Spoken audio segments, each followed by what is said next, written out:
It is a pleasure for me at this time to introduce to you our head table guests. Starting from my right, Mrs. Ruth Pink, and would you please hold your applause until they're all introduced. Mr. Barry Thompson, Mrs. Hall,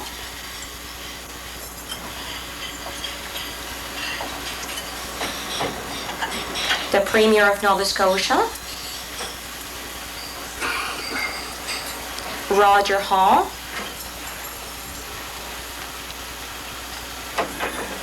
our Mayor of Yarmouth, Marjorie McCachran,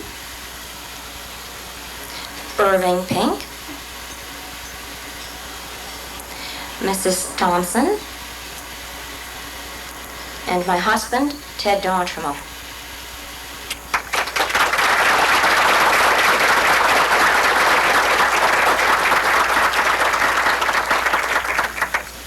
I would like to ask Her Worship, Marjorie McCachran, to please come forward and officially welcome all of you here this evening to our town.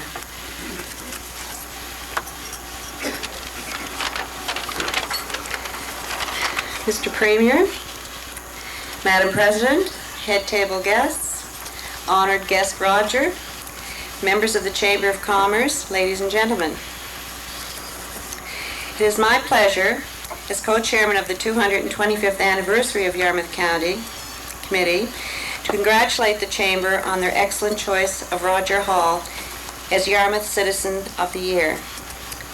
Speaking as the Mayor of Yarmouth, I can easily relate to what Roger and his family have done for the town. The growth of Stars Road as a major commercial area, TriStar Industries, the increased assessment in new buildings and businesses, and most importantly, the creation of new jobs. Sometimes you may think that these things are not appreciated, Roger, but they most definitely are. So on behalf of the town of Yarmouth, thank you. I would also like to welcome the Premier here tonight, and all of you who have come to honor Roger. I know he must appreciate this fine showing of affection for him. In closing, I would like to congratulate you, Irene, on the tremendous job you have done during your term as president. Things were not always rosy, as I can attest. I was there with her on a few of these things. But she hung in there and did a wonderful job. I know she is going to give as much of herself to the community as a councillor as the president of the Chamber of Commerce. Thank you and congratulations, Roger.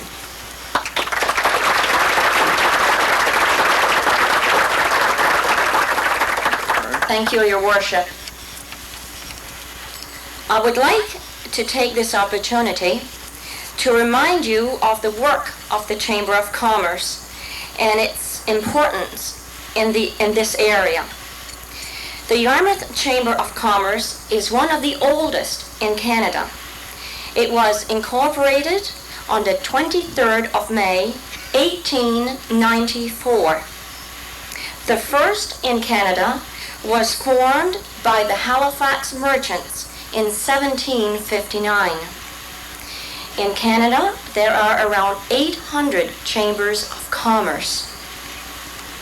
The purpose of a Chamber of Commerce is to provide local individuals and business people a forum in which to discuss ideas and develop policies.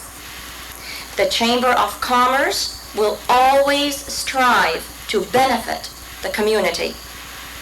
It will be actively involved in any situation that affects the town and the county, the people of the area, or the businesses in the community.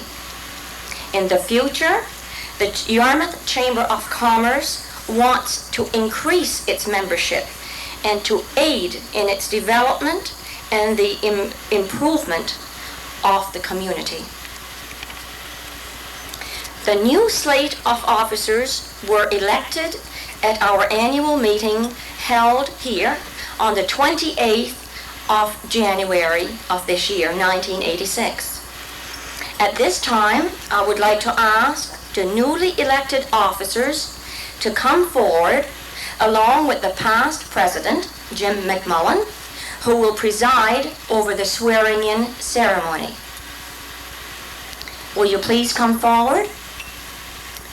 Our new president will be Ken Crosby.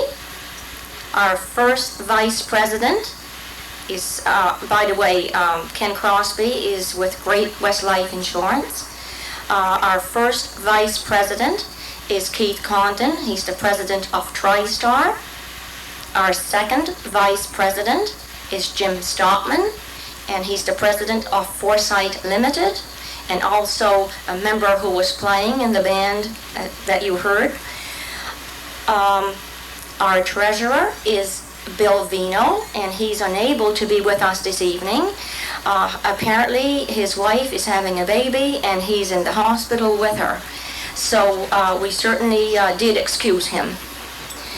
And our secretary is Kay Fowler, and of course most of you know Kay through administrative services. Jim McMullen, if you would please.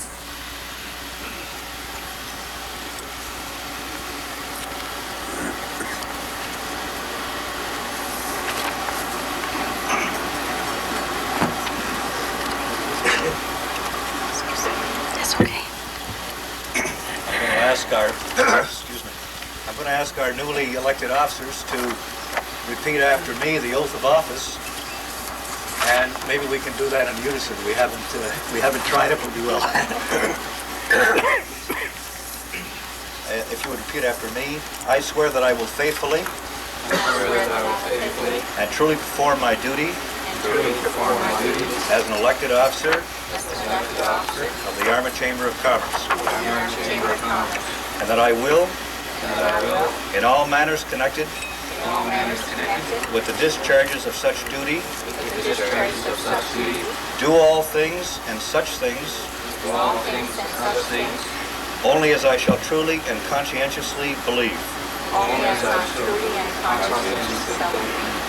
to be adapted to promote the objects for which the Chamber of Commerce was constituted, according to the true intent and meaning of same. So help me God. Congratulations. Congratulations to all of you, and the best of luck in your term of office.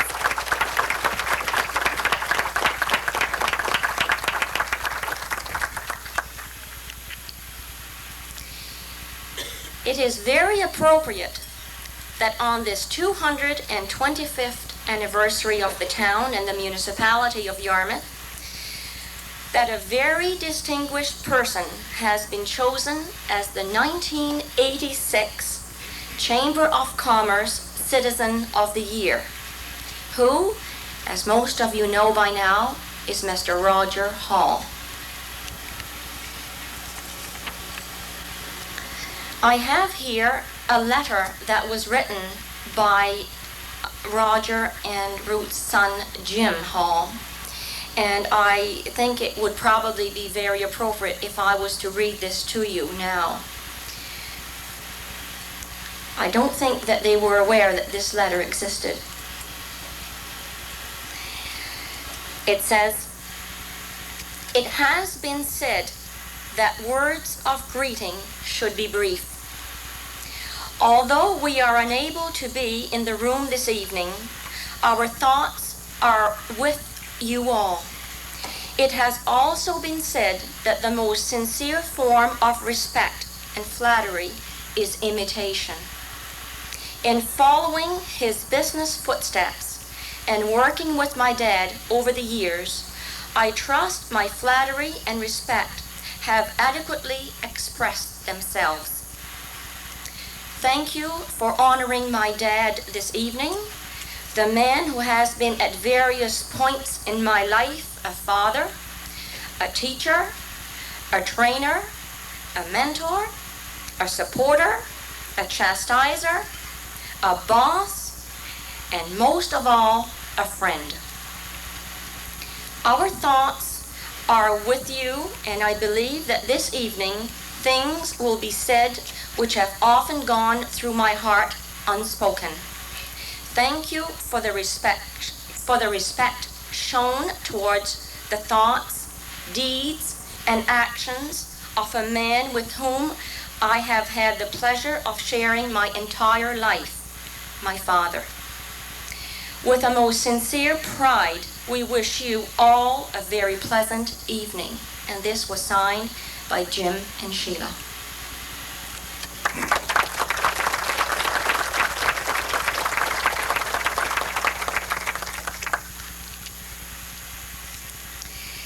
In the past, Roger Hall was very active in the Chamber of Commerce.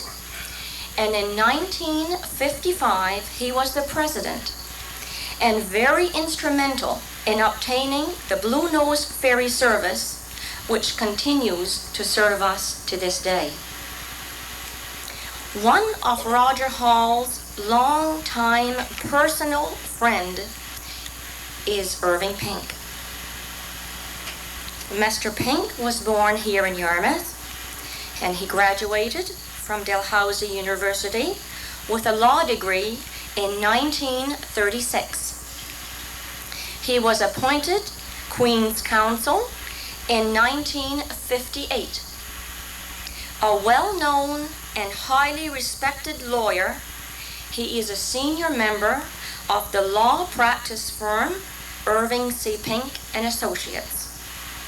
He has served on many committees and on different boards of directors, among which that of the CBC, and for the past 15 years, chairman of the Yarmouth Regional Hospital. He is married to Ruth, and they have 4 sons, 3 of whom are lawyers.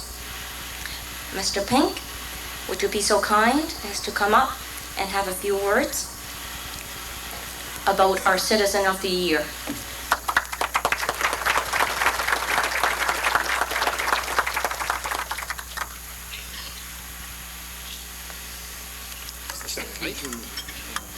Listen.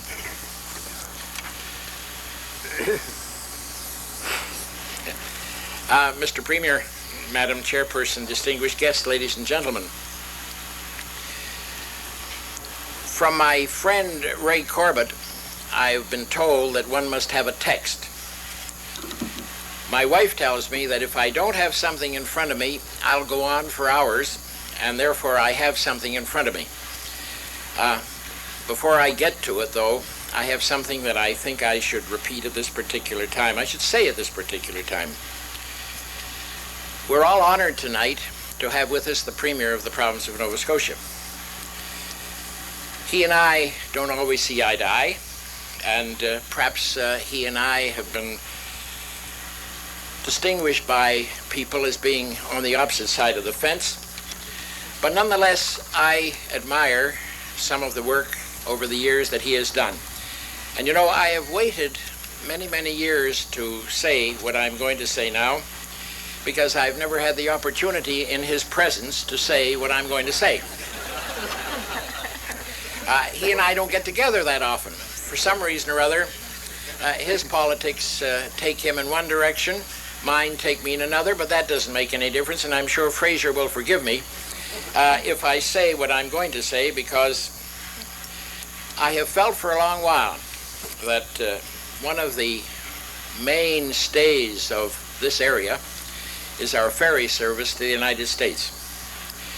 And a few years ago, it was questionable whether we were ever going to have a ferry again.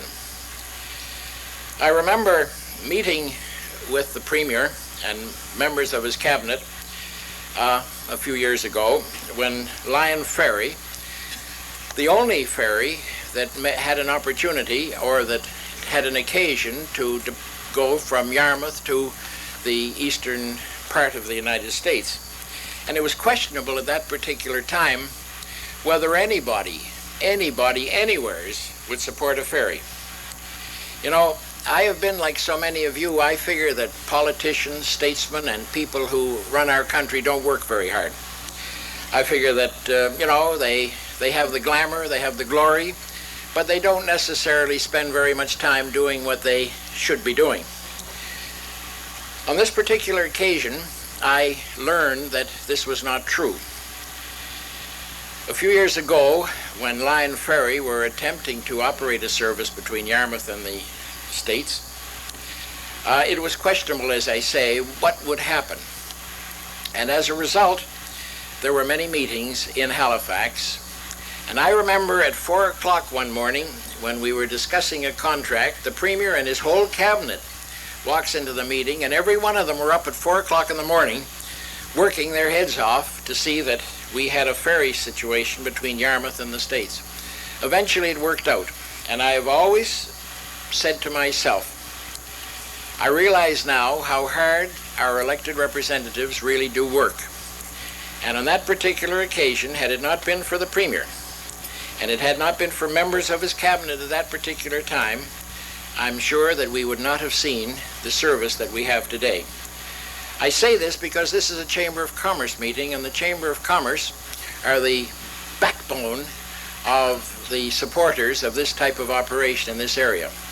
And as a result of the hard work that the Premier and his fellow members did, despite opposition, despite opposition as far as the contents of the contract was concerned, we today have a service between Yarmouth and the United States. And without the Premier's work, I'm sure this would not have occurred. So I think he deserves from all of us a great deal of credit, and deserves my admiration for the amount of work that he and his fellow members were prepared to do at that particular time. I wanted to say this, John, for many years.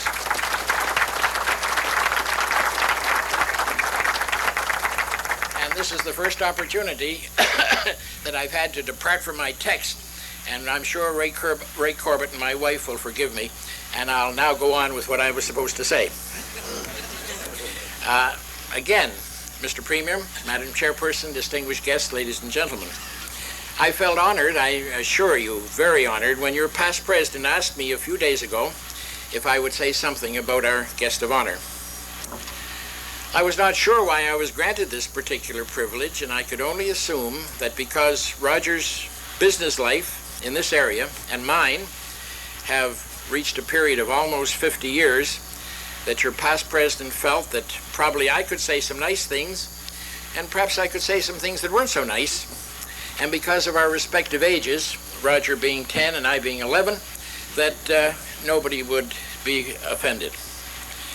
I'm sure that Roger won't mind my telling you his age. So I'll start with that. Roger is a year younger than I am. He was born in Hebron, and he was a third-generation Hall. He's the son of William and Florence Hall, his mother having been born in London, England. The home was a farm home, with his father supplementing his income as a parlor car conductor on the DAR between Yarmouth and Halifax. Roger has said to me on many occasions, one of the many blessings he considers in his life is that his children didn't have to face. That is, that he was born poor. And being born that way, he managed to survive for many, many years without a pot, you know, what to do in, and hardly a window to throw it out of. And it was from Roger's early training that in later years he was able to value the profits of success. But perhaps a little more history is now in order. In the late 20s, going back a long ways, Roger's family developed a small cabin business on Doctor's Lake, being the first roadside accommodation in Yarmouth and between Yarmouth and Halifax. It was an idea brought home by his father from his travels while he worked on a railroad in the southern United States.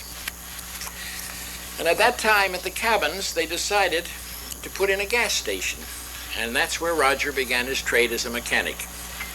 He started working in a gas station in 1932, took his mechanical apprenticeship under names that may be familiar to many of you people. Let me tell you some of them, and see how many of you, like myself, remember them. Do you remember Chase Jameson, Bob Sonier, Eddie Moore, Sumner Nickerson, and Alvin Comeau? You know, I'm sorry that Leland Trask is not with us tonight, but I know he's thinking of us. because Roger always tells the story that he bought his first insurance policy from Leland when they used to meet with Darcy Spinney, who was selling Raleigh products, and Ali Comeau selling Watkins products, and Leland on a bicycle peddling insurance. Can you imagine Leland driving a bicycle? Well, he was. He now drives a Jaguar, and that's the difference. At the time, the gas station suddenly became a center for bicycles and motorcycles, and Roger became the mechanic. And at that time, the mechanic of 2 police motorcycles in this area. One driven by people some of you will remember called Joe McDonald, and the other by Jack Edge, who eventually became the chief of police in Dartmouth. In 1936, Roger made the smartest move he ever made when he married Ruth. Ruth had been employed at the Raymond estate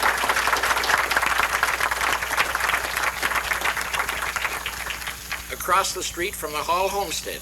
Those of you who know where the Raymond estate is and where the Hall homestead is, it'll be familiar to all of you. The Raymond estate is now what all of you perhaps will know as Manor Inn, and which of course was developed over the years from just a raw piece of land. Of course, Roger wasn't satisfied with working at a garage for very long, and 3 years after his marriage, he went to work with a bus line as a mechanic. Subsequently, as shop foreman, then as regional shop foreman for bus operations in New Brunswick, Newfoundland, and Nova Scotia. During this period, the war was on, and none of you will remember that, but the Premier and I do, and there was a tremendous pressure to keep transportation working. And the equipment, of course, was all old and dilapidated. But Roger was on call 24 hours a day to make certain that everything went as smoothly as possible in the interests of all concerned, in the interest of transporting people from Yarmouth to Halifax to Sydney to New Glasgow to New Brunswick during that war period. During this period, while Roger met the late Albert Wagner, and I'm sure many of you remember, who was also running a bus line. And eventually, a group of companies were amalgamated to form Acadian Lines in Nova Scotia and SMT Lines in New Brunswick. Roger thus had great experience, and I consider Roger the father of bus transportation in Nova Scotia. In 1952, he decided to change his role and went with Motormart as a partner with the late Mr. Don Raymond. Many of you will remember the late Mr. Raymond. And incidentally, Don Raymond was the owner of the then Raymond estate where Roger's wife originally worked. It's a strange thing that another one of the employees at that time was one Henry Comeau. And Henry, who I'm sure is present tonight, I can't see him from these lights, but perhaps Henry will stand up, because Henry is a very, very important man in our organization. And believe it or not, almost after 50 years, he's still employed with Motormart and is still as active as ever. He looks younger than most of us do. After a number of years, of course, Mr. Raymond retired. He sold his interests in Motormart to Roger, and Roger became the sole owner of Motormart and carried on business on the property where Fireman's Museum now stands. Eventually, as usually happens when one is persistent, intelligent, and industrious, the premises became too small. It was at this time that Roger had the foresight to look at Stars Road, as your chairman has said this evening. And I'll never forget the day when Roger walked into my office and said he wanted to buy a large piece of land on Stars Road because he felt the premises in which he was doing business were too small, and that the General Motors franchise had to grow, and that there was no way it could grow, it should, on Main Street. Can you imagine at that time? There were approximately 10 acres of land available on Stars Road for sale, and I can tell you, without telling family secrets, that the asking price at that particular time was discussed on many, many occasions. And the price that Roger paid for that land at that time by everybody was considered an extravagance. And today, probably most of you, if I tell you what the price was, you'd consider it a bargain.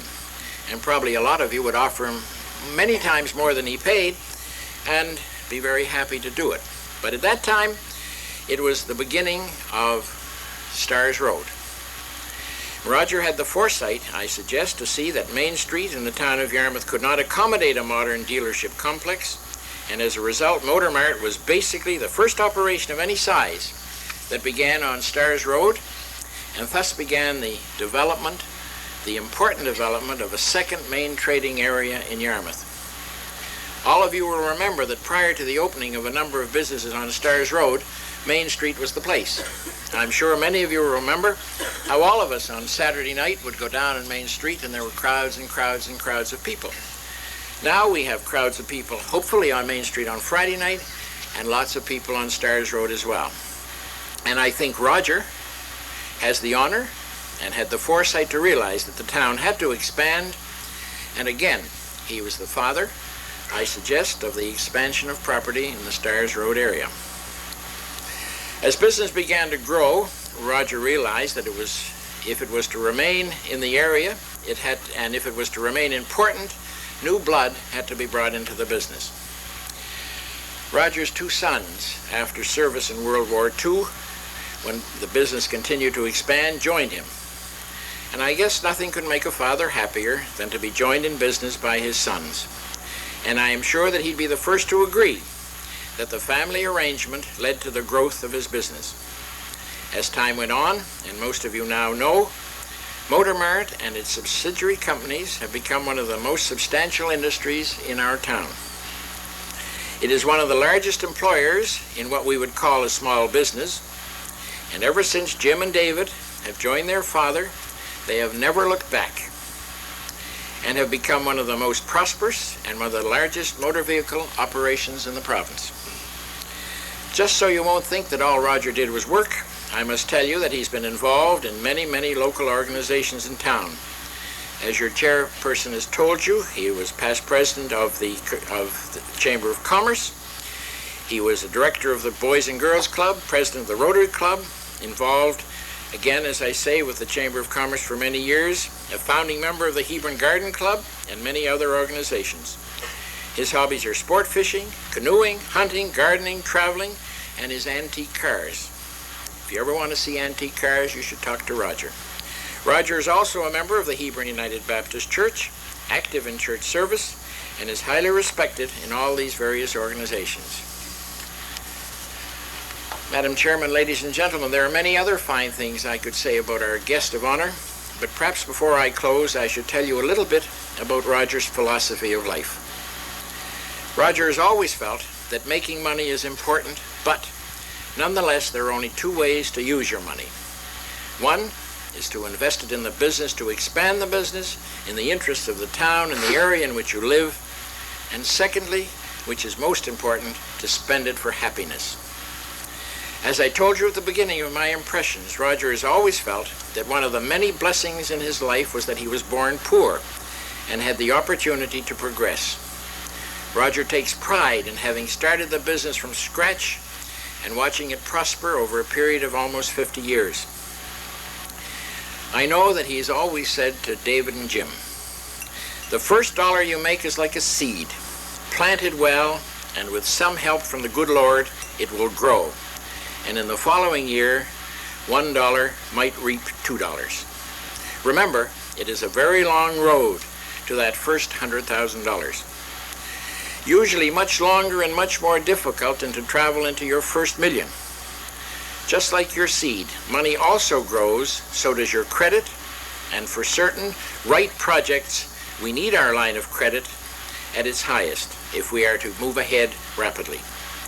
It is tough to borrow $1 when you only have one. Relatively easy to borrow $1 million when you have $1 million. When it is needed for larger deals or more efficient plant and equipment to result in better paid employees and higher profits at the bottom of the line. Aside for giving good advice to his two sons, Roger is loved, sincerely loved by his employees, and that speaks for itself. He is as much at home with the janitor as he is with the controller. I know from experience, Roger can walk into Motor Mart at any time, and without batting an eye, he can realize what is wrong with one machine and what is right with another. In other words, despite the fact that Roger is growing older, getting towards retirement, and wishes to spend a great deal away from his business, he has built well. He has been successful, and he has provided for succession in a very sensible and straightforward way. Roger has been fortunate in life. He's had a good wife who has been dedicated to Roger and her family during their whole married lives. He has 2 excellent sons, both of whom from time to time don't necessarily always agree with Father, but nonetheless there is a family love among the Halls that could be a pattern, ladies and gentlemen, for everyone. I am pleased and proud tonight that the Yarmouth Chamber of Commerce has decided to honor a gentleman who really befits that name. Ladies and gentlemen, I ask you to rise while I present to Roger, on behalf of the Chamber of Commerce and behalf of all present tonight, a plaque. And I will ask Roger to undo it and read to you the contents of the plaque. Roger, this is from the Chamber of Commerce, and God bless.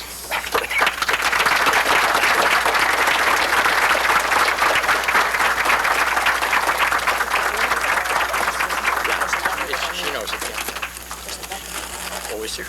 Didn't know that. Is that what you want? There's another letter. There's another one. The bag. There's another letter in the bag.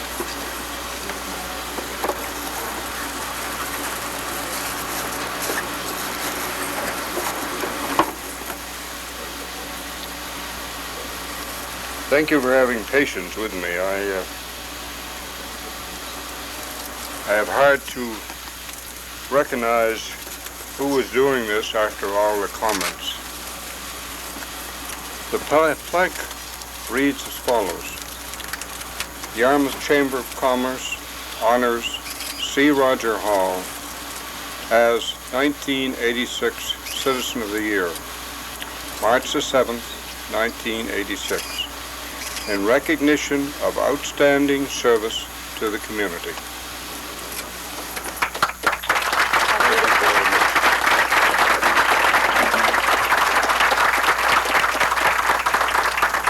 I'm sure that those of you in the back are interested in what this plaque says. I don't think you were able to hear Mr. Hall, so I will read it again for everybody. Yarmouth Chamber of Commerce honors C. Roger Hall as 1986 Citizen of the Year, March 7th, 1986, in recognition of outstanding service to the community. Thank you. Thank you again.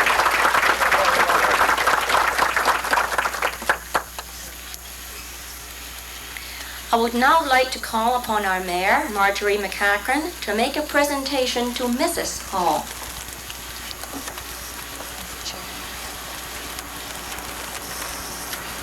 Ruth, on behalf of the Chamber of Commerce, and you know you were a big part of Roger's life. Thank you for your attendance.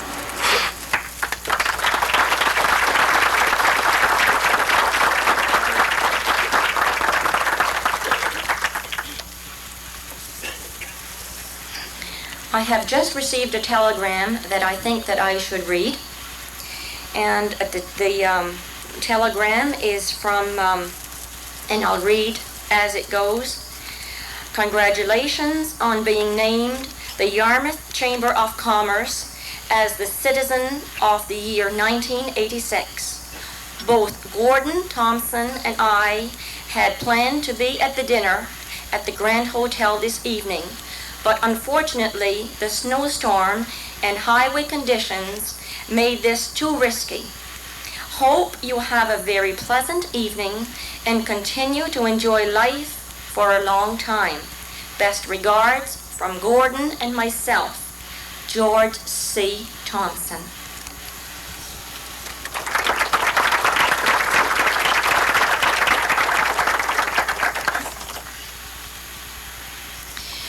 Roger Hall has been associated with General Motors for many years now, and we have with us Barry Thompson, and I have a few words on him before he comes up. Mr. Thompson was born in Edmonton, Alberta, and he moved to the UK when he was a small child with his parents. He served during the war in the RASC, and for for 1 year and the Royal Air Force for 5 years. He worked with L.E. Shaw Limited for 12 years, following which he went into association work as manager of the Construction Association.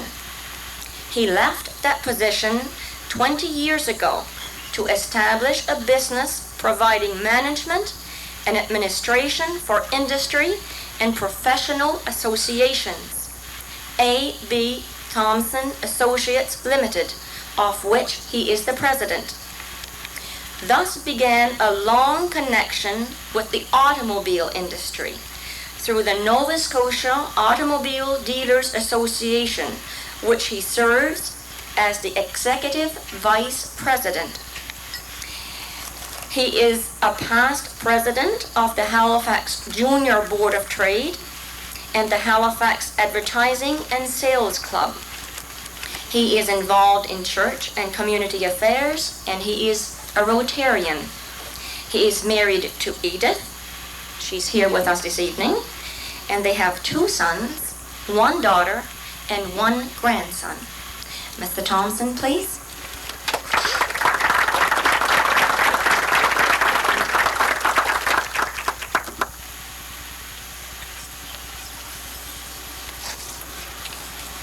Madam President, Mr. Premier, Your Worship, head table guests, ladies and gentlemen. I think it was rather significant that during the reception, one of your town's promoters, Councillor Hood, presented me with a Yarmouth pin. And the word at the top says progress. Progress is the meter of the whole evening. Roger,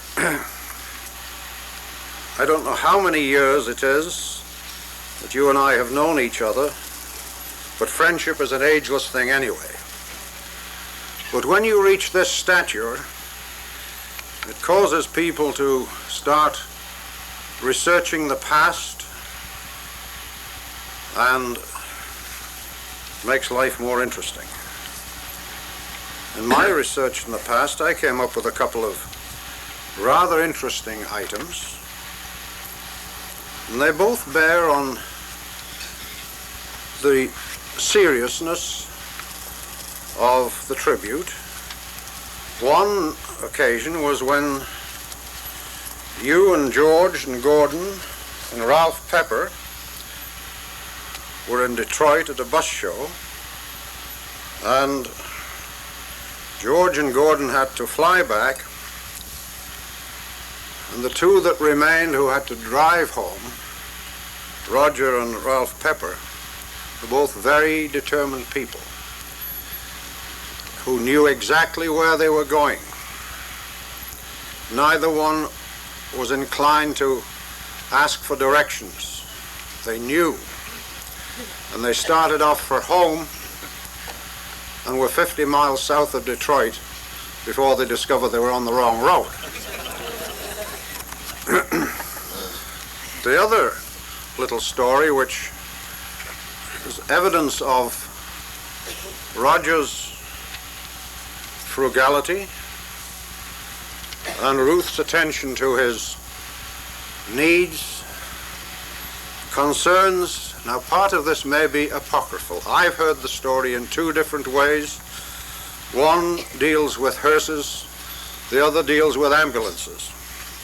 But Roger, in that same city of Detroit, went to pick up an ambulance. He flew there.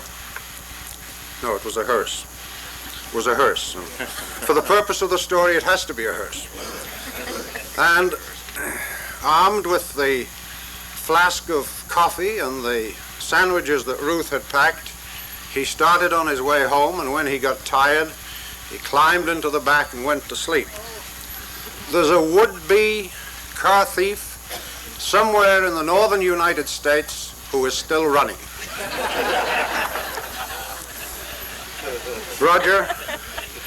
On behalf of your friends in the Nova Scotia Automobile Dealers Association, I bring you sincere greetings and congratulations on being elected Citizen of the Year in your hometown.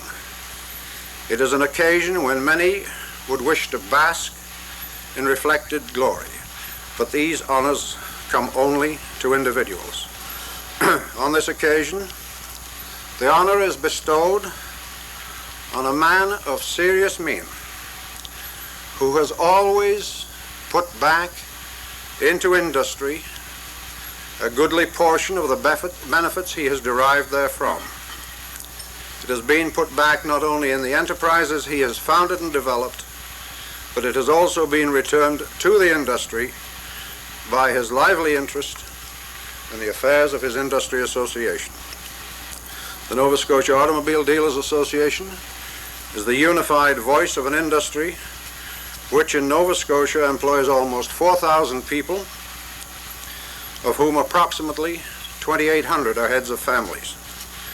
An industry with an annual gross payroll well in excess of $75 million and a total investment in real estate of $55 million, carrying business and real estate taxes of $4 million.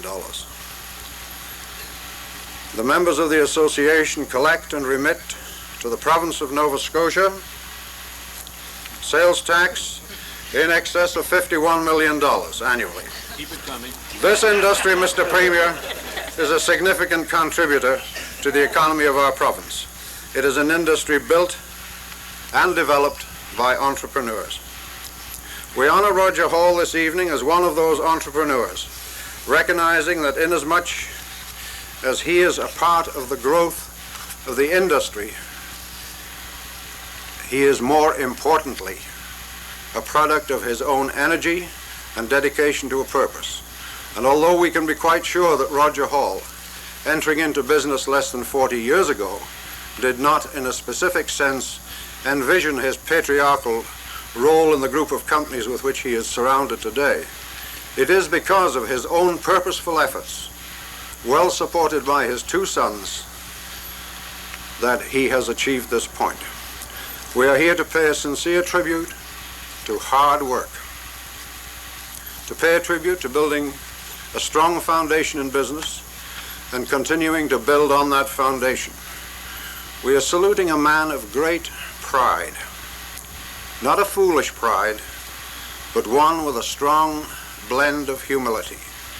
It is the pride of a craftsman, the product of diligent apprenticeship, with skills well honed in a trade that has allowed his own expanding inventiveness to enjoy full reign. People often speak of the good old days. How many of you would wish to take the wheel of a car, as cars were 50 years ago, and drive to Halifax on the kind of roads that existed then, with the possibility of carrying out repairs and mending tires? Evidence of progress in the industry with which Roger is associated, we can all understand, lies in the sophistication of today's automobiles and the quality of Nova Scotia's roads and highways. Through these intervening years, our guest of honor this evening not only kept pace with that progress, but very often seemed to be a little ahead of it. All too often, we hear media commentators making in the most sacrosanct tones tributes to the early pioneers who built Canada. They talk of the subject as if it was a job that was finished, completed, like the pyramids of Egypt. Roger Hall is a pioneer, but more important, Roger has never considered Canada as completed. He is one of the builders. He is a man respected for the success of his endeavors and an example to the rest of us, particularly to those who are now entering upon the working phase of their lives. From his example, they can see that this country of ours does offer opportunity to those who are prepared to work hard and put in the long hours. They can understand from this that there isn't any magic, that true worth may be measured and the legacy of employment provided in the community. Roger did not do all of this alone. Ruth has always been at his side, and I have a picture that I have seen many times, a picture in my mind of these two walking hand in hand. May you both walk hand in hand together for many, many more years.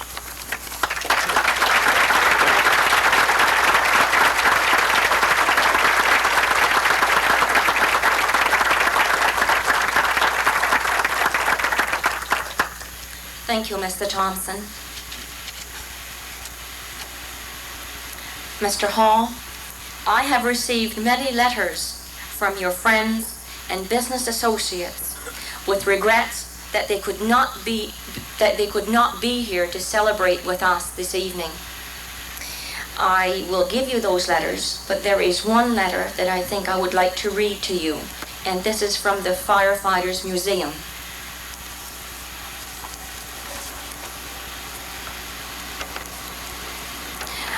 Dear Mr. Hall, the President and Directors of the Firefighters Museum of Nova Scotia wish to extend their congratulations to you on your selection as Man of the Year. As a result of your association with a number of our directors some years ago, Yarmouth now has a museum of which it is proud. Our thanks to you, along with best wishes to you and Ruth for many years of good health and happiness. And it was signed Bruce Hopkins, Curator.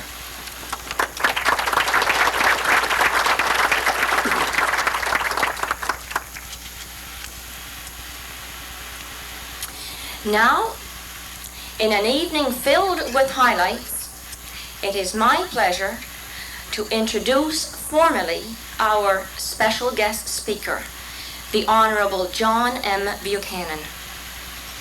John Buchanan was elected Premier of Nova Scotia in 1917.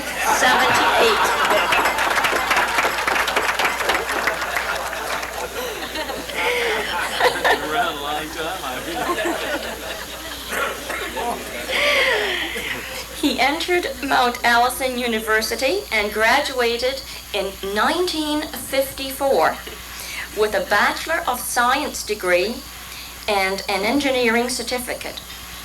Premier Buchanan entered Dalhousie University Law School and graduated in 1958. He was appointed Queen's Counsel in 1972 and awarded a Doctor of Engineering degree by the Nova Scotia Technical College in 1979. Mr. Buchanan practiced law in Halifax and was first elected to the Nova Scotia Legislature for the constituency of Halifax Atlantic in 1967. Mr. Buchanan is married to the former Mavis Forsyth of Bear River, Digby County. They have 5 children. Being very active in numerous associations and service clubs, he is also a member of the Halifax Board of Trade. Mr. Premier.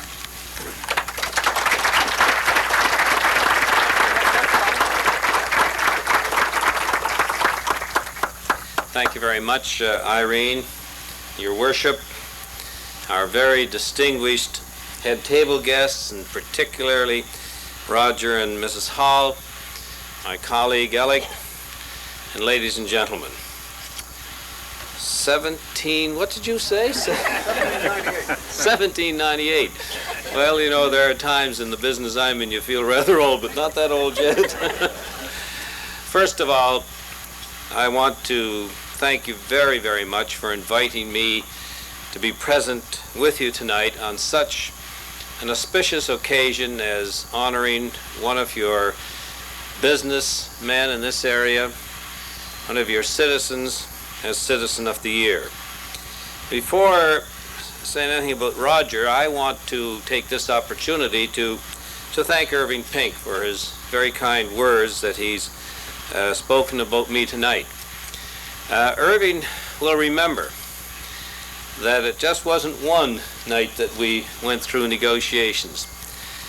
Quite a few nights. And one of the reasons, you know, that we were there until 4 and sometimes 5 o'clock in the morning was because of the negotiations. We had to speak to people in Sweden. And in order to catch them in Sweden, phone calls would be made at 5 o'clock and 4 o'clock in the morning here in order to get them at 10 o'clock or 11 o'clock in Sweden. And on many an occasion, at that time, I would set the alarm clock for 4 o'clock in the morning at home so I could get up at 4 o'clock and then get my call into Sweden, because the people we were dealing with, as Irving will recall, were rather busy people and they traveled worldwide. And if you didn't call at 4:30 or 5 o'clock in the morning and catch them in their offices at 10 or 10:30 Sweden time, you just didn't get them because they were on the move. But those negotiations I found most satisfying, very enjoyable, and I want to say that this is not a mutual admiration society between Irving Pink and I, but I must say that he worked so diligently on behalf of his client, but primarily, I could tell, worked most diligently on behalf of the people of Yarmouth and Yarmouth County in western Nova Scotia to assure that communications link between Yarmouth and the state of Maine. And I want to thank you, Irving, because you did spend a lot of time, a lot of hours in ensuring that it did happen. And it was so important. You know, there are times in public life when you are maybe more satisfied than at other times. And that was one of those times when we completed those negotiations. Another time was the successful negotiations last year to ensure 12-month service, the communications link between western Nova Scotia and the state of Maine with the Bluenose and with the Scotia Prince. Those are the satisfying times in political and public life. I should tell you there are other times that are not that satisfying. But the satisfying ones are the ones that you like to look back on. Now tonight, you see, Roger, tonight they admonished me that this was not to be a political night at all, and that I keep far away from politics, so I just decided I would tell you one little story that will not be political at all. And I was reminded of the story the other day when I met Lester B. Pearson's son Jeffrey in Halifax at the opening of the International Development Seminar. And when Mr. Pearson passed on, he arrived at the pearly gates and he knocked on the gates, and St. Peter said, "Come in, my son, this is heaven. You're free here, you can do as you please." And so Mr. Pearson started to walk in. And suddenly St. Peter said, "Now just 1 minute. You are a Canadian politician. You can't come into heaven that way. You've got to go back down to earth. And you've got to put a ladder up to heaven. And on every single individual rung of that ladder, you must write in chalk one of your unfulfilled promises and commitments in political life." And do you know that Mr. Pearson started to climb, and he was up to 400 rungs, and he was still climbing, and on each individual rung in chalk, writing one of his unfulfilled promises. And he put his hand up to pull himself up, and he said, "I wonder if I'll ever get into heaven." And someone stepped on his hand coming down, and he looked up, and it was John Diefenbaker coming down for more chalk. Now that's a pretty non-political story, I can tell you, coming from me. You know, I was reminded of another story tonight as I sat and listened to the Reverend Mr. Corbett.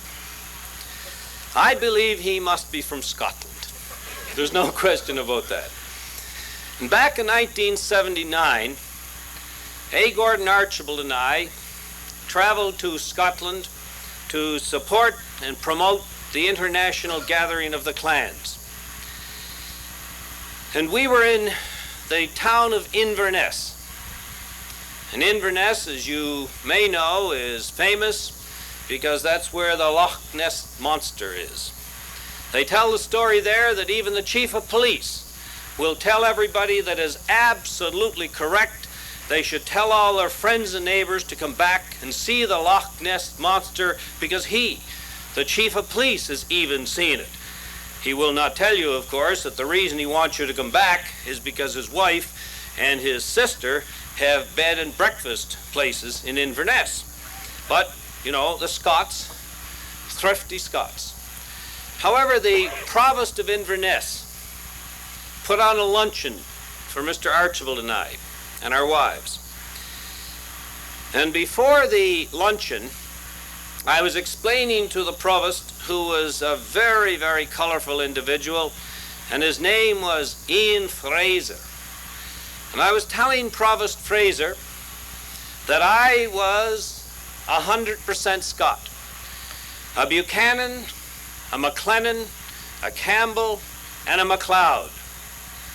And so when he introduced me as John McLennan MacLeod Campbell Bahanan, who is 150% Scot, unlike us who are only 100% Scot. And so I suddenly looked up at him and I had a thought. We politicians get them once in a while. And I grabbed it before it got away from me. And I looked up and I said, Provost, I have a great idea. And he was a true Scot. Because I said, Provost, why don't you, the Provost of Inverness, Scotland, come to Inverness, Nova Scotia in the summer and represent Inverness, Scotland at Inverness, Nova Scotia. And he looked at me and without blinking an eye, he said, Aye, Premier, I'll be there. Send me a return air ticket and expense check and I'll be there.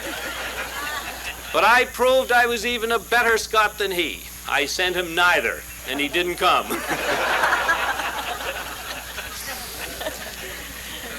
You know, I met some fellow Lions here tonight.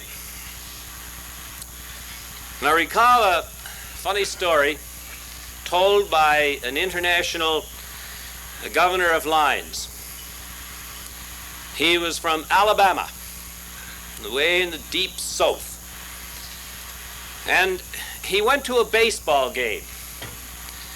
And he was sitting there, and 3 sisters came in, religious sisters. And they sat down. And then 3 men came in and sat down behind these 3 sisters. And one of the men said, You know, I don't like Catholics. And I think I'll leave Alabama because there are too many Catholics here. And I think I'll go to Tennessee. And the second fellow said, I'm with you. I don't like Catholics either. And I think I'll leave Alabama. And I think I'll go to Georgia. Not as many Catholics there. And the third one said, I'm with the 2 of you. I don't like Catholics either. And I think I'll go way down there into deep Texas. Very few Catholics there. And one of the sisters turned around and she said, I have a better idea for all 3 of you. Why don't you all go to hell because there's not one Catholic there?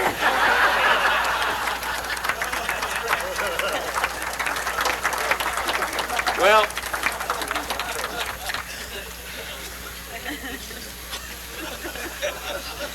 Roger Hall. Some of you may not be aware of this, but I've probably known Roger Hall longer than many of you here. As a young man of 21, I came down to Yarmouth when I came out of Mount Housing University, and I spent a little over a year as representative with General Motors Acceptance Corporation, commonly known as GMAC, your friendly representative who always gave you a chance before you repossessed your car. But I always did, Roger. I always gave them all kinds of chances. I always gave them a warning. I was also great at giving them renewals whenever, maybe I figured I was going to be in politics sometime, so I might make some friends. But I met Roger back then in 1954, and I am into the Motor Mart twice a month for, 10, 11 months or so. So I got to know Roger, and then over the years ran into him from time to time, but not as often as I would have liked to. But I remember one day I went in the Motor Mart, and I was looking for a particular individual. I was going to give him a renewal, not repossess his car. I was going to give him a renewal. And so Roger told me where he lived, up and back, just outside Yarmouth. So I found the house, knocked on the door, and this older gentleman came to the door, and I said, "Is so-and-so home?" And he said, "No, that's my grandson. He's out right now, but he'll be back in about half an hour. Would you like to come in?" He asked me first what I wanted, and I told him, and I said, "Don't worry, I'm going to give him a renewal." "Oh, come in," he said. So I went into the kitchen and sat down with him. We talked back and forth, and he was one of these very proud old gentlemen. And he looked at me and he said, "I've lived in Yarmouth area all my life. Where are you from, young fella?" And I said, "Well, my home originally was in Cape Breton, but I'm living in Digby now." "Oh, yes." And then he stood up straight and he said, "How old do you think I am?" Well, I looked at him and I figured he was in his 80s, but being that I was going to be a politician someday, I looked at him and I said, "Well, you must be all of 65. "Huh," he said, 65? I'll be 86 my next birthday. I said, "You will?" I said, "You look much younger than that." And I said, "How old do you think I am?" And I was 21. He said, "What are you, 45? I wish I'd told him he'd been 100. But I came to Yarmouth quite often in those days. Yarmouth was much different in those days than it is in the 1980s, 1986. Roger had his business right down here on the main street. Stars Road at that time, I don't think there was a business out there that I can recall. I don't think he even drove out there very often. So you've had a lot of changes here over the years. Roger, I want to congratulate the Yarmouth Chamber of Commerce on honoring you. It has been said here tonight that you have contributed outstanding service to the community of Yarmouth and the area around Yarmouth. It has been said, and everyone knows, that you have contributed, and people like you, to this area, to the enhancement of this area, and to the success in an economic way of Yarmouth and the area. That's what boards of trade and chambers of commerce are all about.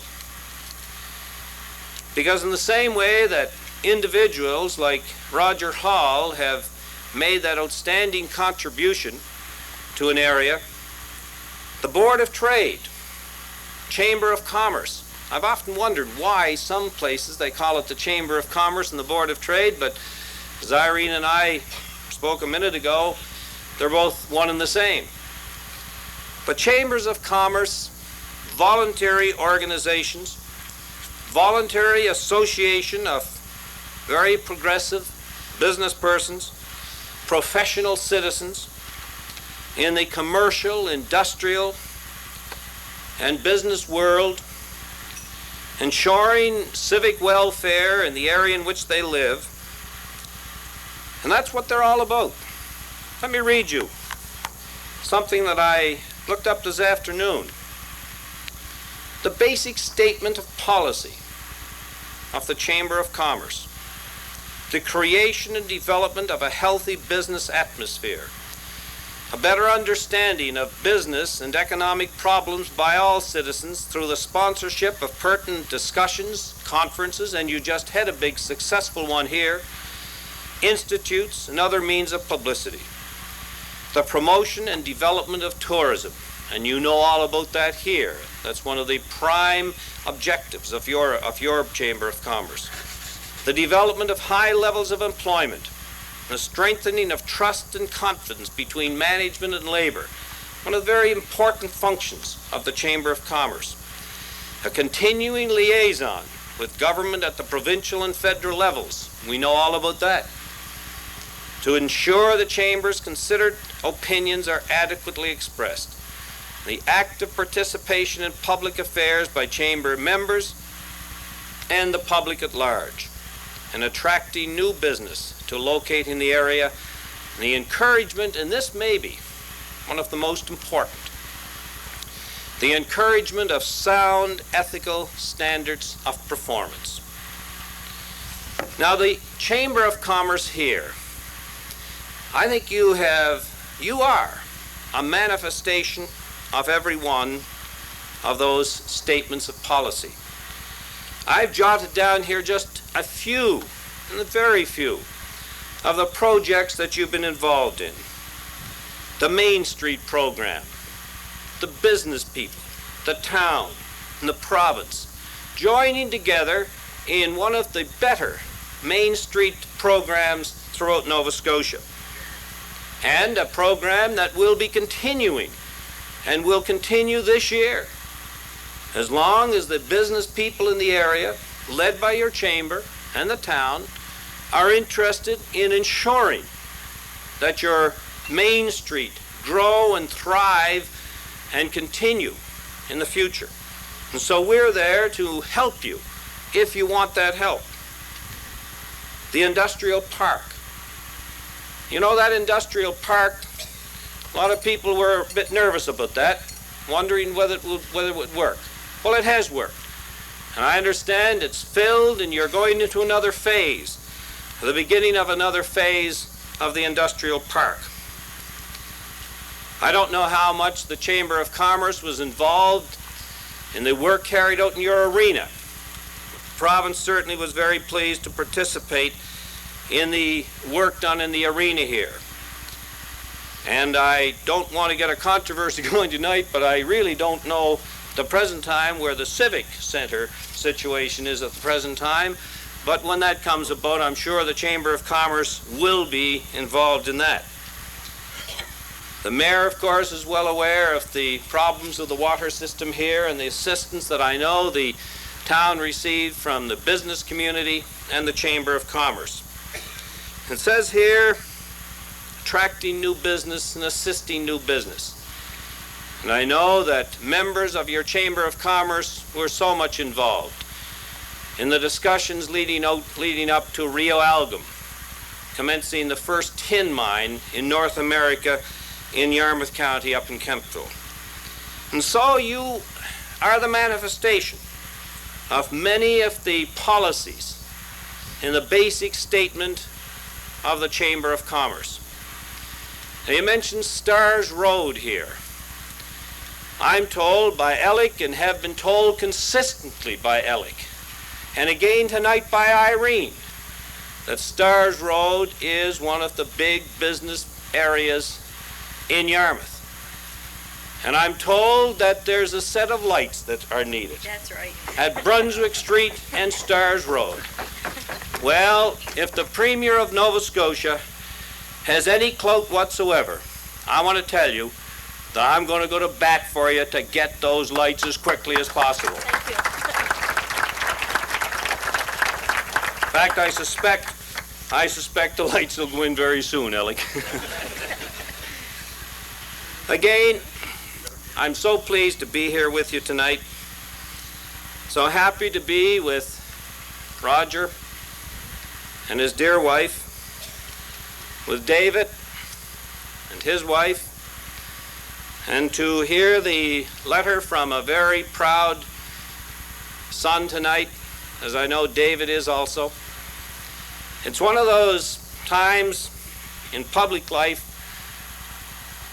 that makes you feel very, very proud to be in a position like this, to participate in such a nice event as you're putting on here tonight for a citizen like Roger Hall.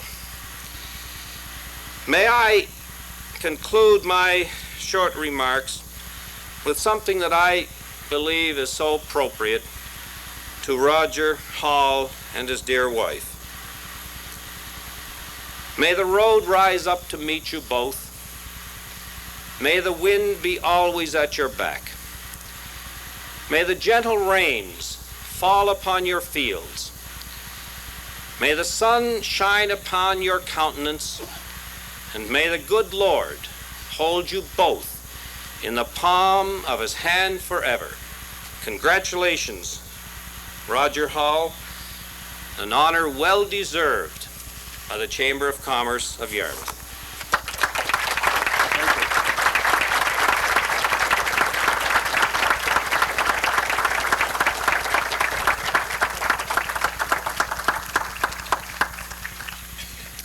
On behalf of the Yarmouth Chamber of Commerce and the Hall family, I would like to sincerely thank you, Mr. Premier, for your kind words.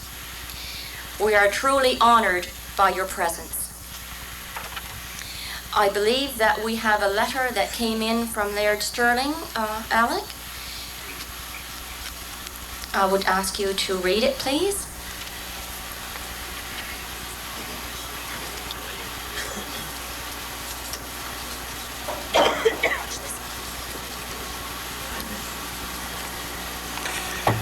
Madam Chairperson, Mr. Premier, head table guests, it's certainly been a great day for all of us because today, early this afternoon, I had the very distinct opportunity to offer congratulations to our Premier on his anniversary as our leader as of last evening.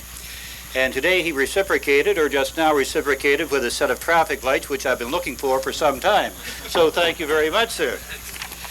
Just before leaving, a very dear friend of both Mr. and Mrs. Hall asked me to convey his very special thanks and also his regrets at not being able to attend because he had another meeting to attend this evening. It's signed by Laird Sterling, and it is as follows, addressed to Mr. Roger Hall. Dear Roger, I regret not being able to be in attendance at this night of honor that the Chamber and town are bestowing on you.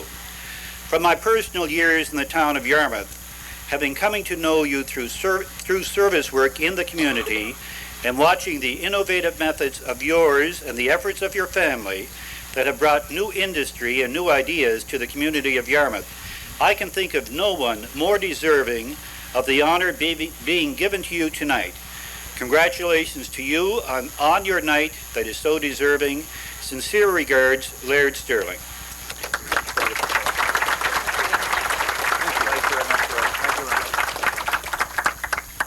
Thank you very much. Well, Mr. Hall, you heard many of your friends, and I believe this might be the time where we would invite you to come forward and have a few words. Thank you.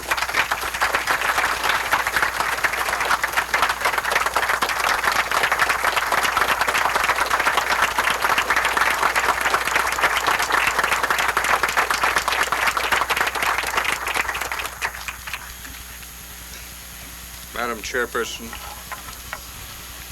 Premier, head table guests. You'll note I do not have any notes or anything speech. I don't give speeches. I was sort of, may we say, followed up as, what are you going to do tonight? And what are you going to talk about if you talk at all? And I said, well, if I'm going to say anything, I'd like to say it after all the rest of them. So I have some idea what they have said and what I've got to put up with. and they conceded for me to do this. First, I would like to thank the speakers in the sequence, as they all did a marvelous job of covering a situation that I suppose I'm familiar with, and they also covered many things which all of us like to know and hear, which did not refer to me. Mr. Pink commented on the number of years we have known each other. It is indeed some considerable time. My first recollection of really knowing Irving was when he used to first come with his dad for the store around to the service station that I had, and during his college years on his summer vacation. And our friendship has grown ever since that time.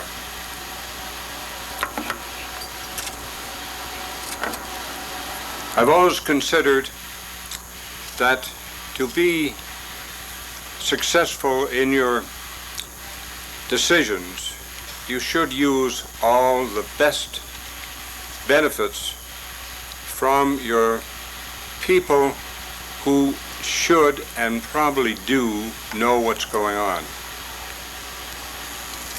My method of operation, if I may say this,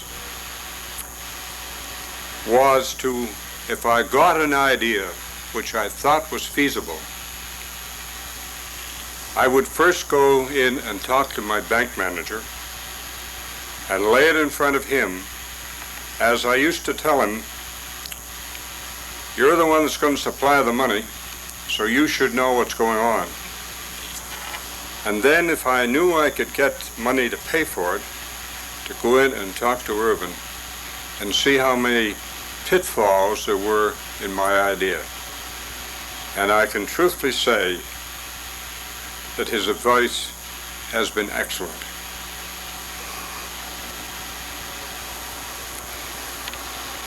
Even today, I often drop in and see him. As he mentioned, we are not too different in ages, and we both, I feel, seem to be staving off the necessary retirement or complete retirement that we have to face. And his words of wisdom today are just as meaningful to me as they always were. Thank you, Irvin. My friend Barry Thompson. Barry and I have been associated together on various things at least for the last 30 years. And during the early years of the operation, when we were part of the, I was particularly part of the automotive industry in the planning of all the dealers. I believe that I served as president down here for many years, and my only problem with this was that I'm afraid many of them thought I was too outspoken, because if I thought that it wasn't good for us dealers, and I put this us dealers, all of us, I would not be backward in saying so. And Barry could always be sure, I think he'll agree with this, that if I thought it was right, I would say so, and if I didn't think it was right, I would doggone well soon tell him. However, my association with Barry has been very, very good, and I appreciate his kind words of both myself and my wife. I didn't mean to leave Mr. Buchanan to last, but you were in the sequence of speeches. I have not had the pleasure of hearing Mr. Buchanan's speeches very often. I am not a politician. No one can ever say that I went one way, the other way. That's my ideas, and as I've said many times in this town to our politicians, I will supply vehicles to take everybody to vote that possibly can. But how I vote is up to me. Now, this is not perhaps a good from a politician's angle. However, it's the way I felt about it. And I felt that everyone should participate in the decisions that were necessary for the country, our province, whatever it is. I still feel that way. And neither did I ever concede entirely to one side. It's the person who is in there, is doing the job, is my pick, because that's what I am interested in.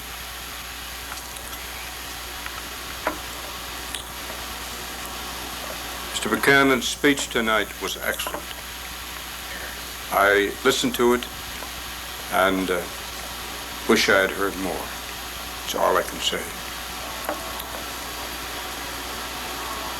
I was asked how long I wanted to speak, and I said, well, it'll depend on how things go.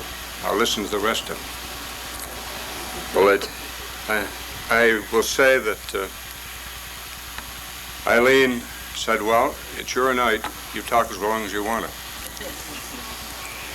I'm afraid some of you might be here quite a while if I got started. At this time, I would like to show my appreciation on a few people who have been particularly helpful to me in whatever I've done, and without their assistance, I would not have been able to do it. Because to do what we have done in this area requires a tremendous amount of work and almost a dedication to do it. The first person I would like to comment on is my wife.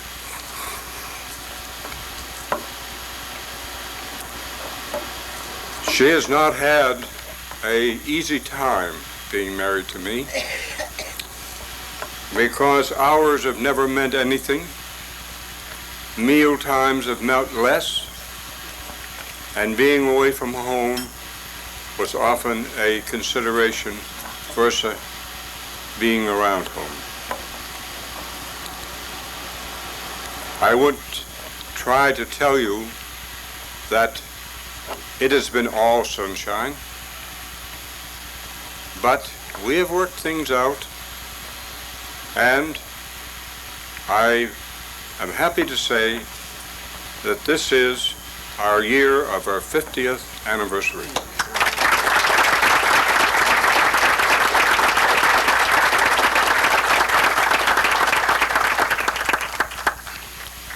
I think she was much more concerned over what I might say tonight than I was.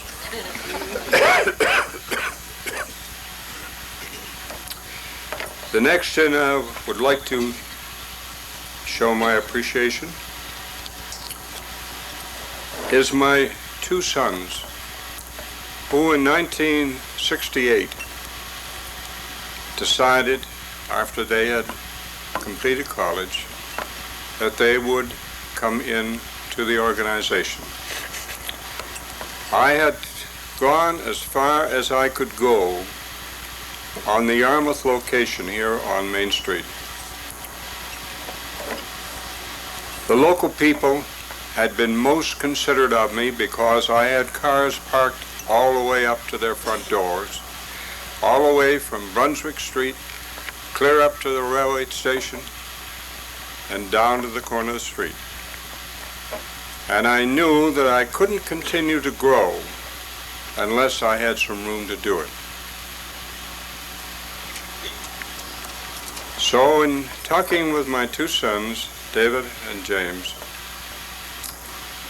I agreed that we would build on Stars Road. I had previously bought the property on Stars Road after some consideration. I agreed we would build on Stars Road, providing they came in to the business so that we had some personnel to expand with, because I felt at that time that I had fairly well exhausted my abilities to keep track of everything.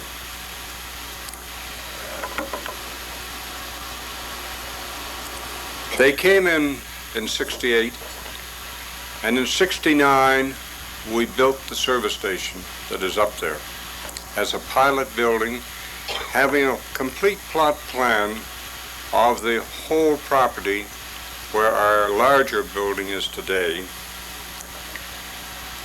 And we would have built our large building, but the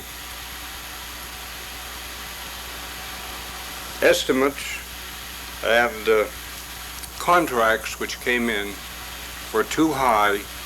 I just couldn't afford it. We did, however, build the second building in 71 and moved in 71.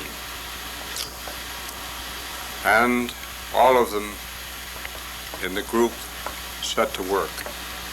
We consolidated our interests in 71 by moving all of our service station efforts up there. We at that time owned, I think it was 3 service stations, and our used car lot in Dayton. We consolidated all that in one place, and it made it much more feasible to operate.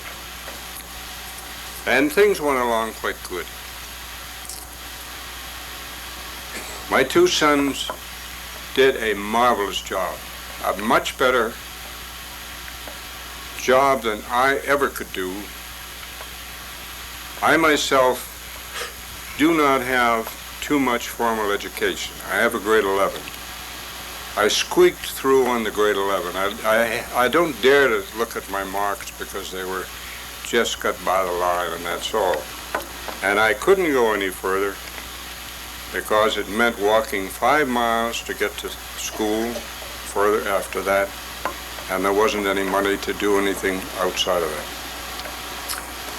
So I depended on my two sons to put the expertise into this, particularly in the bookwork, the guidance to keep track of it, because we were growing to a point that it could dissipate quite quickly unless somebody held it down.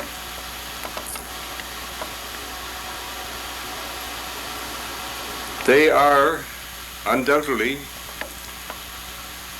and this is taken from my father's comments, the best combination of business abilities for the automobile business of any I have known anywhere. And one of the smartest things that I did, for whatever it's worth, was when I negotiated with General Motors to send both of them to a special courses outside of Flint, Michigan in business management. That undoubtedly was a turning point in our organization. Money doesn't mean very much when you get into those things of education.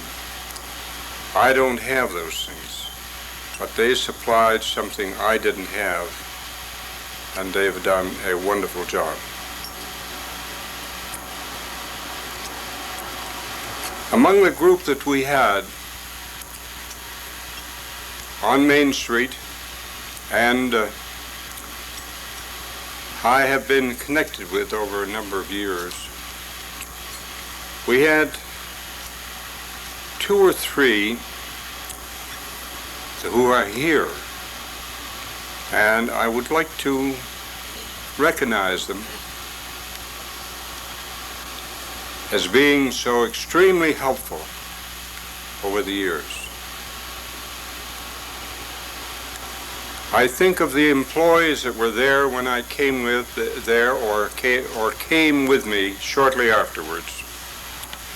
The outstanding one would be one that was briefly recognized, and that is Henry Comeau. Stand up, Henry.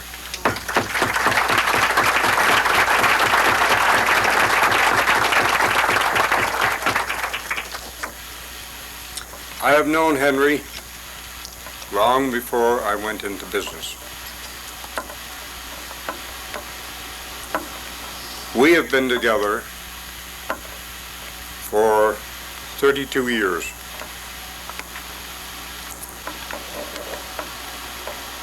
He is one of the last of the originals that came there.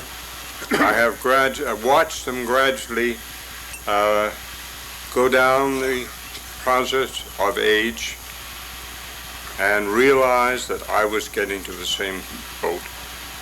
But I really appreciate his trust in me and the future of our business and the way he's taking care of customers, because that is a very strong point, if I may digress a little. I noticed one other here, and somebody was extremely helpful to me. They spent a lot of time, and may we say, keeping a record of my mistakes, and is still with us. Mr. Roy Ferguson, where is he?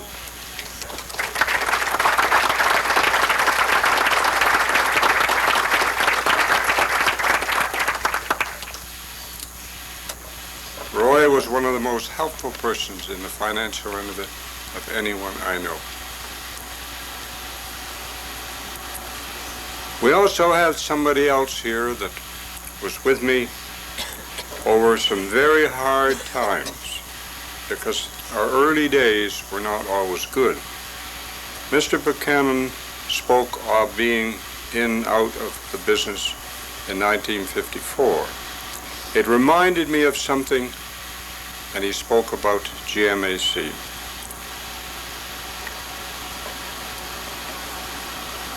In 1954, when I went there, I went through the year, and my partner was supposed to take care of the financial end of it, partner Mr. Don Raymond, and I was supposed to take care of all of the mechanical end of it and that part. Unfortunately, he was taken ill 3 or 4 months after I went there, and I never learned, or nobody ever learned, to read a statement from General Motors any faster than I did. I had to learn if I was going to survive. But I wasn't familiar with the financial end of things, and I didn't realize how vulnerable everyone in that type of business is from repossessions, as he mentioned, etc. And in the year 1955, in the month of January, I had 7 heavy repossessions brought in. Now that, having just been in the business a short while, is almost angel right there. And I learned my lesson of what not to do through that. GMAC were most considerate of me, but the money has to be paid somewhere. Going back, we have another employee who, in those hard times, did an excellent job, covered an awful lot of things which I would neglect if I hadn't. And they are here tonight. I'd like to acknowledge them. Mrs. Vera Spinney.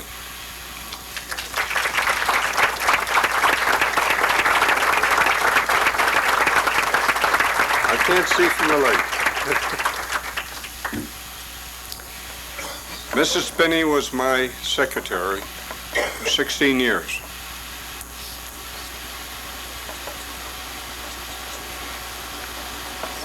She was not only my secretary, she was my business friend and watched many things that I just didn't even see or acknowledge. I appreciate it. I noticed among others in here this evening, there's so many people I know that I cannot acknowledge all, but I noticed another person in here who, although he did not work with me in this business, he contributed a tremendous amount to my knowledge of how to do things and how to handle people and how to organize shops, etc. And I'd like to recognize him as a friend of many, many years and one of the best mechanics and gentleman of anybody I have known. Mr. Bob Robbins, where is it?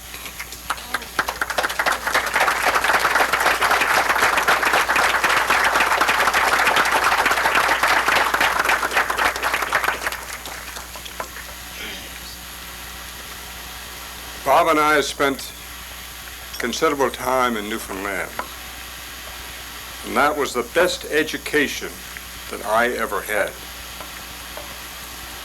And Newfoundland at that time was not part of Canada.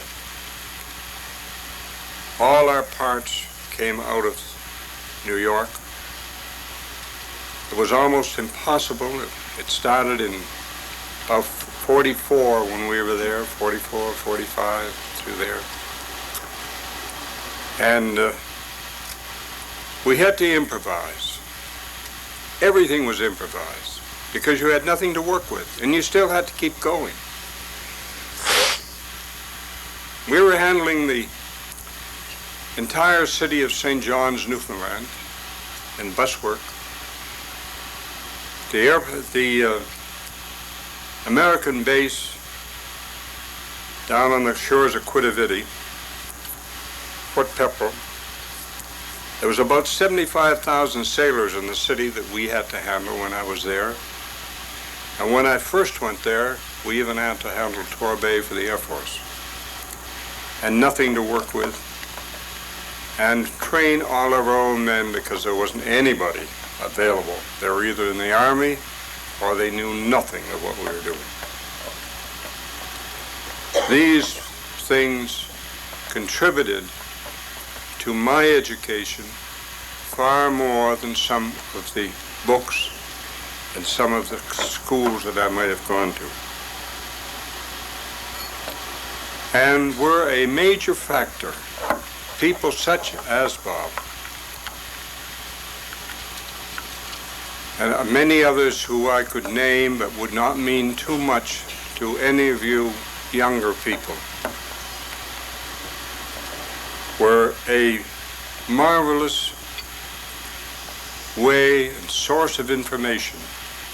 And never in my career, for whatever it's worth, have I ever seen any of them who would not gladly give me their time, their ideas, and teach me all they could.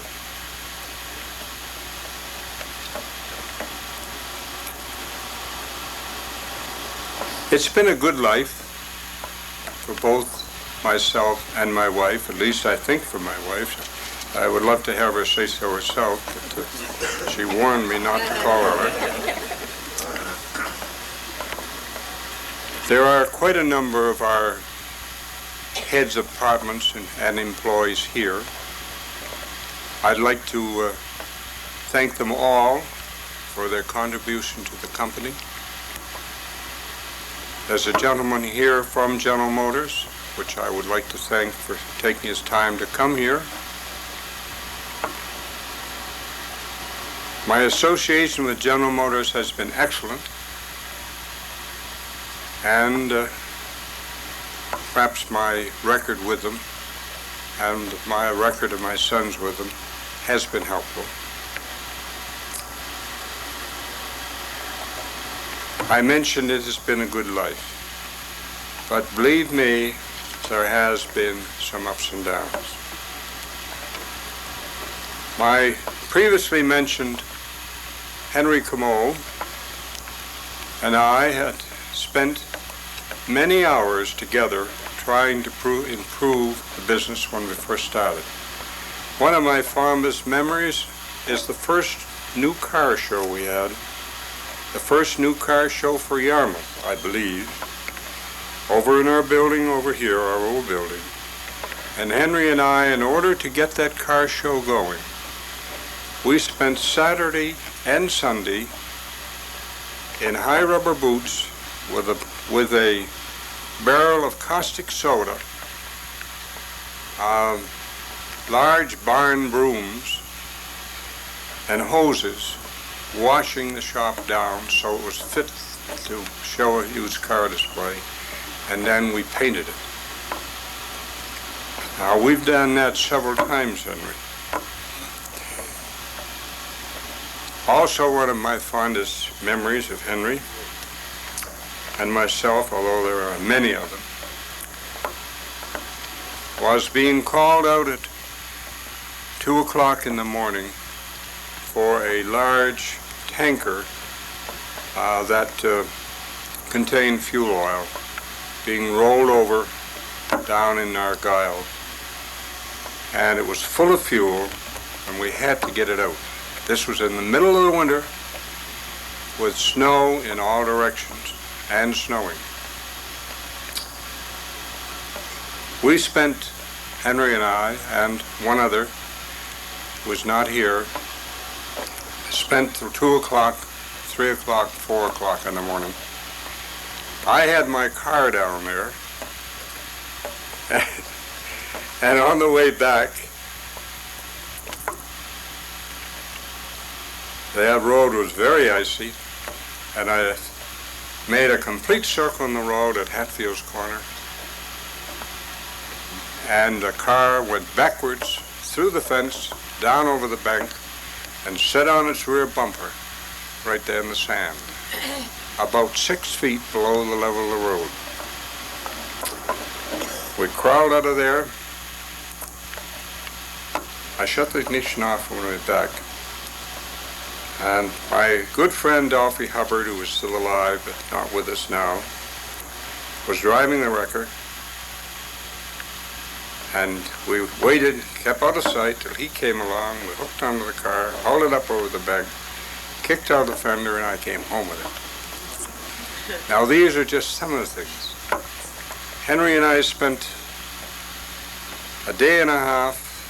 We left ours right after dinner on a bread truck with 11 ton of bread on it, which had jackknifed into a swamp and buried itself in the swamp so far that the edge of the cab was only just sticking out of the swamp.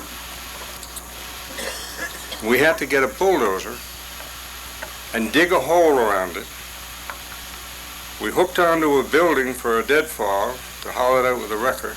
We hauled the building about 4 inches off its foundation. It was a big barn. But we eventually got it out.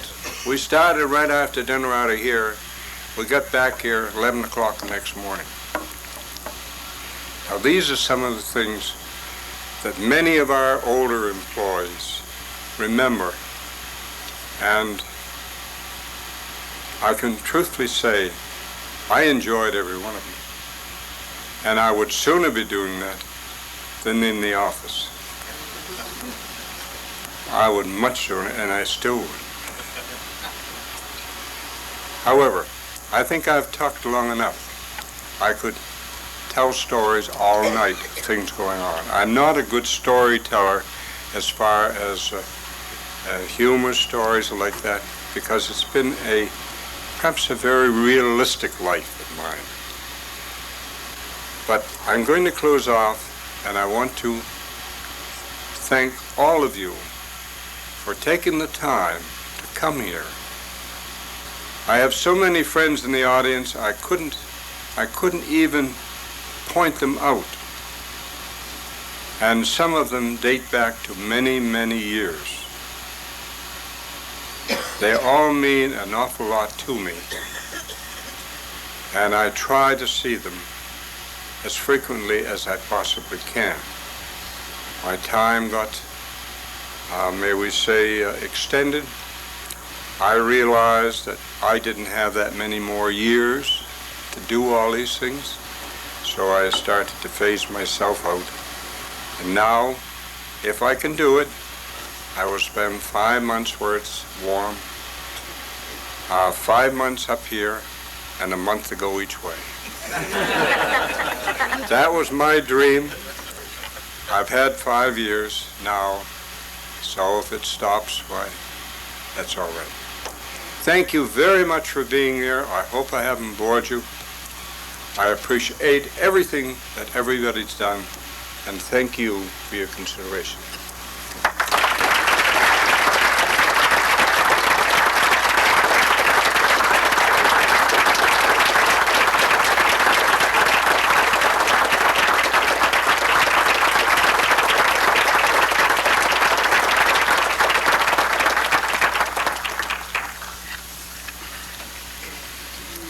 Thank you, Mr. Hall. You certainly have our respect, and you are truly deserving of this honor. I'm sure that you will all agree that we had a most wonderful evening here. And I want to thank each and every one of you for your participation in this event. Thank you very much.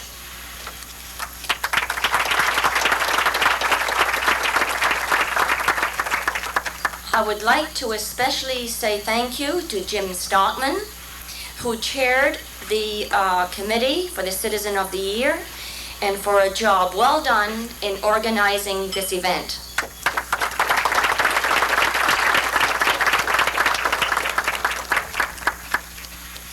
Again, I would like to thank everyone for making this such a memorable evening.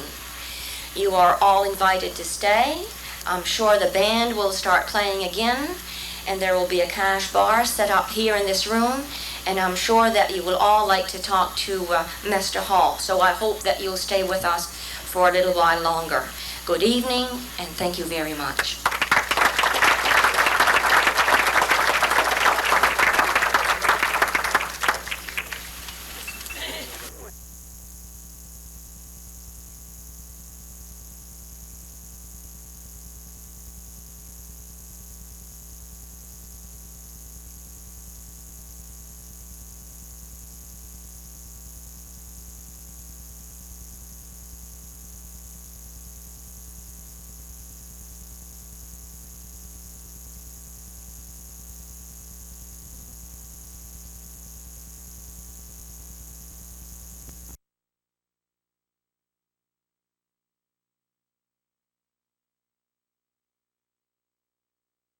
There will be a cash bar set up here in this room, and I'm sure that you will all like to talk to Mr. Hall, so I hope that you'll stay with us for a little while longer.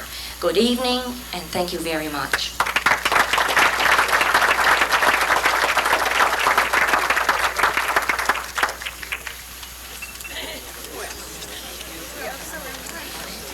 Thank you, Eileen. That was off the cuff.